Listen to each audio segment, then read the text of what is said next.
I think what keeps on happening in game development is they basically look at the development process of the F-35 and think, oh, that's really efficient and on budget. We'll do that. You see FIFA, you see The Sims, FIFA Online, Pogo, whatever that is, Madden 2022, Apex, FIFA Ultimate Team, Formula 1, all these things, EA Play, SWOTOR, and Battlefield 5. Battlefield 5 is not the most recent entry into the franchise. That is Battlefield 2042. Now, does that basically say to us that Electronic Arts are happier to show off Battlefield 5, a years-old title, than the new one?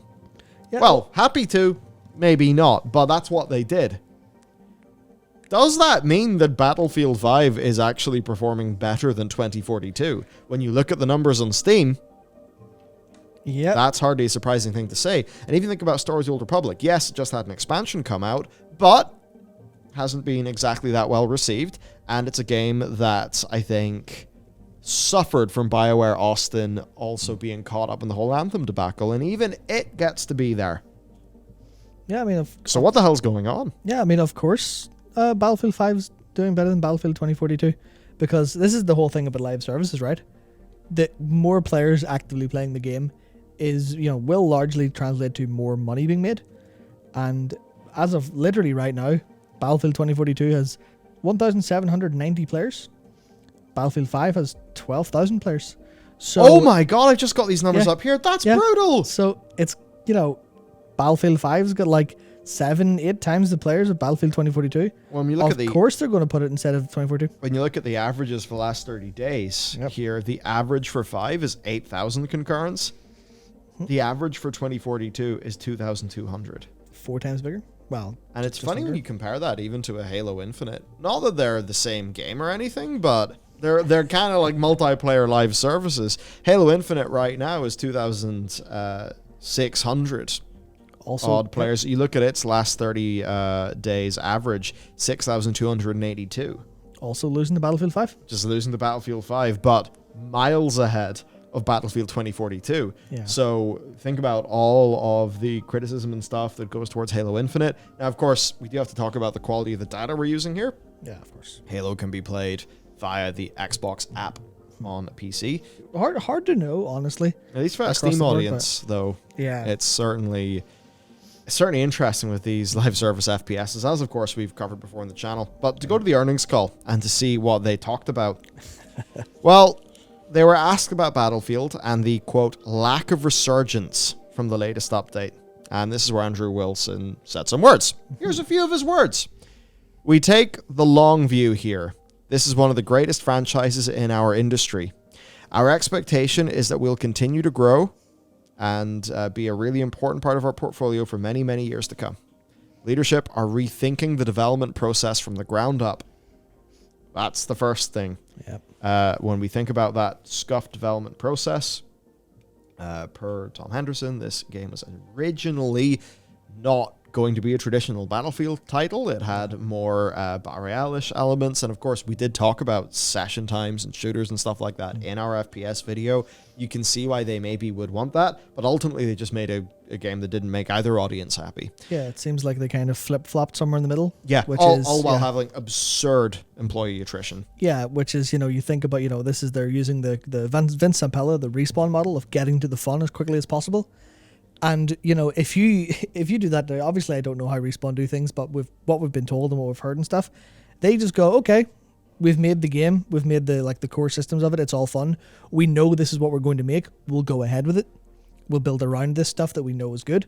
We've prototyped it. We're not kind of throwing, like months of development time into something we're not sure is going to work. And that's exactly what it seems they did before. We're like, it's a BR. It's not a BR. Is it Battlefield? Who knows? What even is Battlefield? And they have this identity crisis. But in this case of, getting to the fun as quickly as possible, just means that Vince is going to watch DICE and go, bring me a prototype of a Battlefield game where you're just a load of boys shooting each other and it's actually fun to play.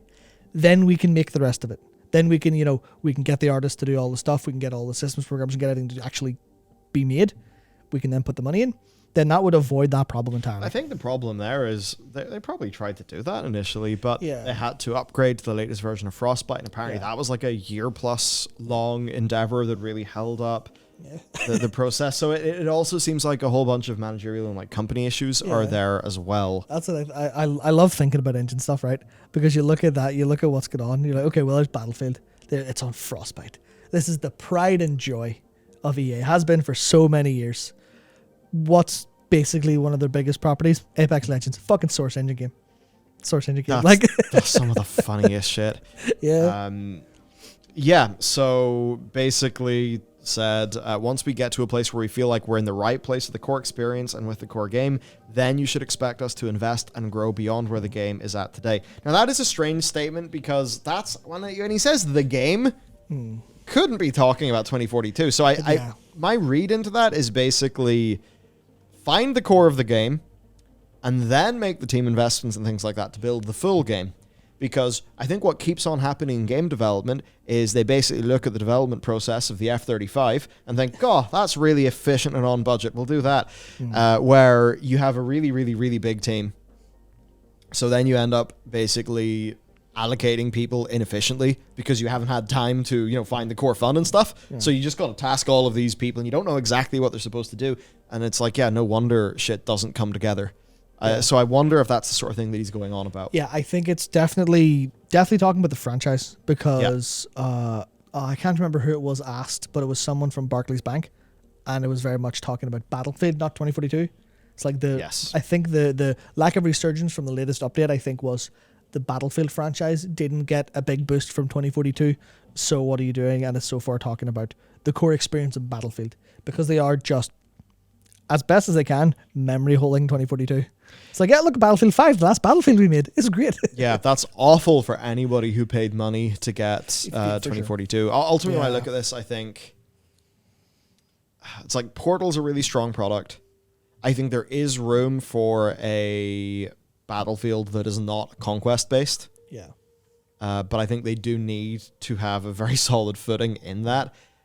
I think if they do any sort of Battle Royale thing... Yeah. And I actually think that would be an okay idea for them to do. But they need to do that as a completely separate and free-to-play game. They can't do another Firestorm, and they also need to develop that in a way where it does not take away from the development of the actual foundations of the franchise, which is whatever the hell the next core Battlefield game is going to be. Yeah, that's the thing. They've been building Battlefield on sand as opposed to an actual foundation, and that's what's happened. Yeah. Now, there's other parts of the Battlefield franchise. So he was asked about Battlefield Mobile, possibility of a fiscal year 23 launch, and he basically said it's going to close beta soon and will launch globally either the end of this year or early next year, but they're just giving it the time to test and balance. He said he's very excited for the potential, but of course he would say that. But there is the other thing of Apex Mobile, which came out May 17th. And what's fascinating there is its ability to hit Japan. Now... So we've done a little bit of a look into that. Generally for EA and mobile games, it has been a little bit mixed, but they are 1.2 billion in revenue for mobile this year. That's up 52% from fiscal year 21. So that's a really good result for them. They've basically kind of this year and last year, they basically kind of unlocked mobile. And I think because no one ever talks about EA mobile games because obviously core gamers mobile doesn't really work too well. Maybe that'll change with Apex Dungeon a little Keeper. bit. Exactly. Command and Conquer. Yeah, so that's the thing where they're not doing that anymore. They know that was a mistake. So like they have a decent I guess slate of content for mobile, and I don't know how literally good it is, but it's making them a lot of money. So I think like they're probably going, how do we fully unlock this? Yeah. Because as much as I think EA are genuinely very stupid sometimes, have been throughout their entire history, there's just parts where like they seem to really they know what they're doing. Sometimes for the worst when it comes to monetizing FIFA, of course. But I think they're genuinely kind of going to be onto something with Apex Mobile Legends. I think it's a strange thing of, I don't know, they clearly misused BioWare. They've clearly misused DICE. Yeah. But it's that thing. How much of that is BioWare and their BioWare magic and BioWare, the company, not being able to produce the results for the home team at EA? How much of that is also DICE fucking up, making a bunch of mistakes, not being able to produce the results for EA. It's kind of hard to know that. Now, before we loop back into the real success story, which is Apex and the Apex mobile launch and the surprising things I learned about Apex in Japan today, as for the other things they're planning, well, Q1, FIFA 22, Q2, FIFA, Madden NFL, Q3, Need for Speed, NHL, Q4, PGA Tour, Major IP, Partner Title, Remake, Sports Title. Now, one of these we think is Jedi Survivor, which should be the follow-up to Fallen Order. So almost certainly that'll be a big win. And then for that remake, it's probably Dead Space. Of course, the remake was, that's 27th of January 2023. I remember these here are fiscal year, not calendar year. Yeah, so I don't know if Partner Title is Survivor or if that's their major IP. But that's interesting because that means if that's a Partner Title, that means there's a major IP from EA that they haven't talked about or revealed whatsoever, which is certainly going to be interesting seeing that show up soon enough. So we'll see that some point in June, I imagine, with the Summer Games Fest soon. Yeah. Now, apparently also, per Tom Henderson, who knows a lot of things about EA, we've got 6 racing games in development. There's Project Cars 4, World Rally Championship, which is going to be an annual release franchise going forward. Love those. I'm sure that'll be great for the quality of every game. And of course, in that theme, we've got Formula 1 22, Formula 1 23. Though recently I did watch a video essay on the F1 games. Seems like there's actually a lot of really good stuff there. And then Need for Speed. So, Codemasters Cheshire, who are acquired by EA, of course, have been folded into Criterion to work on Need for Speed. And also there's a Need for Speed Mobile, showing these mobile plans are coming up. We've seen mobile work really well with COD Mobile. We're about to see Activision Blizzard's hand on that with 2 titles, one of which very much a core experience on mobile, the other one a casual experience on mobile, designed by core game developers trying to make a mobile game, probably based on the mobile games that they've enjoyed. So it'll be interesting to see how Arclight Rumble goes. But as for Apex Mobile... Yeah, that's live now. Yeah, it's live now. And they launched it perfectly for Japan. Yeah, I thought that was interesting because I saw the release. I was like, okay, what's the time? So in terms of like preparing this video and get ready to talk about it, I was like, okay, wait, hang on. They're launching at 2 a.m. PDT. Isn't their market America? That's clearly not going to go very well because they're launching and everyone's asleep. Oh, well, okay, what's that in other time zones? That's 5 a.m. BST. That's a bit early for us. Brits don't wake up at 5 in the morning to play mobile games. Maybe they do, I don't know.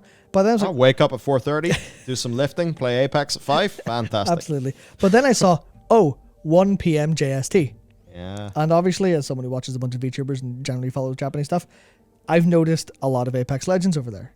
Really surprising. You see the entire like kind of ballooning of PC gaming culture in Japan seems to have largely been led by battle royales. Some of it's also COVID stuff. Some of it's also the fact that the console manufacturers, obviously Xbox are kind of trying to court them a little bit better, but with the PS5, Sony almost just said, Japan, go fuck yourself. So obviously PC is where like the PC and Switch is kind of where a lot of that growth is coming from now. So then the PC gaming was pushed so much by Apex and VTubers and streaming over the pandemic. And then I was looking it up and according to Daniel Ahmad, obviously the analyst, Japan's the second largest market for it, which is, Japan's a really, like, obviously there's a lot of people there, but it's small compared to the rest of the world. It's always like most of the industry considers it like a relatively niche market. Obviously, culturally extremely important because that's where video games were largely born as we know them today. But the second largest market for Apex, that's insane. I think you look at population, Japan, that's like 125 million people. Yeah. The USA is 329 million people. Japan's like twice the size of the UK, under half the size of the US. But there's such a deep concentration when it comes to gaming, right? It's a bit like how I think for like MMOs, sometimes like the Germans and the Swedes can really kind of punch above their weight. Just like I look at my analytics on YouTube and you're like, oh yeah, you can see there's like more per capita interest in some of these countries. Of course, Daniel also pointing out that, and I hadn't thought about this, but one of the biggest reasons for Apex Legends being on Switch, which does sound like an odd thing. Yeah. Like, hey, play COD Warzone on the Switch. That's because the Switch is obviously massive in Japan. And of course, you looked at latest tweets for Apex Legends. Mostly Japanese. Yeah, some of that could be timing because it's that America hasn't really woke up yet, but it is like prime time Still for UK, prime time for UK and EU. But all the latest tweets for Apex like mobile hashtags are all Japanese. They're just clearly like, fuck it, let's go. We're gonna play some mobile stuff because that market is so much bigger on mobile than it is on PC, and even on Switch. It's like Switch is massive, but mobile's where so much of that is. But then you look at like the fact that Japan's the country with the most gaming related tweets. And Apex is second on the list of what they tweet about. Yeah. Which is actually completely insane. They've got 40,000 reviews already on the Google Play Store. It's almost 5 stars. And then there is the funniest thing that we found in our brief little look into this. And that is anecdotal. When I was using Tinder in Tokyo, at least 1 to 2 of every 10 girls' profiles I saw made a reference to Apex. Yeah, so that is actually, surprisingly enough, Apex Legends is a cultural phenomenon in Japan. Yeah. I would never thought I'd ever say something like that. But apparently it is true. They love battle royales. They are definitely warming to shooters when traditionally that was not a shooter heavy market. But now they've got a shooter that like it leans into the sensibilities they really enjoy for character design, the progressive story stuff they've attached to battle royales. It's like almost like a lightning strike of popularity to be there. Yeah. And now with mobile, I'm assuming it's like, I don't know, because obviously COD Mobile did really, really well. You expect Apex to have the same kind of popularity in the West and like some of the Southeast kind of Asian regions, stuff like that. But then you look at Japan, it's like, that's probably going to be massive. Like the tweets about it were way bigger than any of the other like mobile franchises. More tweets about Apex than the likes of Fake Grand Order, Ensemble Stars, stuff like that. Which is like the only thing bigger was Genshin Impact. So, EA are sitting going, we've got a miniature Genshin Impact? We've got something just below Genshin Impact in terms of interest in Japan. Holy shit, let's go. Yeah, this could be actually major for them. And I suppose the final thing to just laugh at is compare characters in Apex to specialists in Battlefield. Right? Yep. It's like, what were they even doing with specialists? They didn't go hard enough to make them have the appeal of Apex characters, because you really can't go hard enough to do that within the context of what a Battlefield game is. So it ends up being this weird halfway house that makes absolutely nobody happy, and suddenly you're selling friggin' Santa Claus in the store and all this weird shit, and just nothing makes sense anymore. So I think that's why I'm very keen to see what a revitalized Battlefield actually looks like. We have so many modern examples of the franchise actually doing well, like Battlefield 1. And even situations of Battlefield 5 where before they messed up all the TTK stuff, it actually played brilliantly. And all these weird situations where it's like, yeah, okay, cool, you upgraded your engine stuff, costing like a year of time for Battlefield 2042. Nice. But Battlefield 5 looks awesome. And it was all getting pretty stable towards the end. Cool. I guess you did that to support 128 players and some new features, but wait, we had feature regression from Battlefield? What? How is this a new product? Just from a consumer perspective, you can see how it's all went loopy, and then contrast that to some of the success stories we're seeing. So that's basically it for EA and what's going on with these franchises. I'm very interested to see how Apex does, and certainly for Battlefield. Don't hold your breath. It's going to be a while, but certainly Vince and whatever team he takes around with him have got a good track record. So certainly as a long time, but now, separated fan of the Battlefield franchise, I am happy to know that there are highly capable people and teams now looking into the issue. Yeah, I mean, if Zampella can do what he and Jason West and Infinity Ward did for Modern Warfare, and then what they did directly straight after with Apex, maybe Medal of Honor didn't do so well, but anyway, Modern Warfare, Apex, can Battlefield see some of that success? Because that's the same people. It's all the same people. Yeah. It's wild. Oh, totally. So that's basically it. Let us know what you think. Hopefully we'll get a Battlefield game in the next 5 years so that I can just sit down and play like I used to. Just learn to love Apex, man. Just learn to love Apex. Probably the move. Yeah. All right. See you later.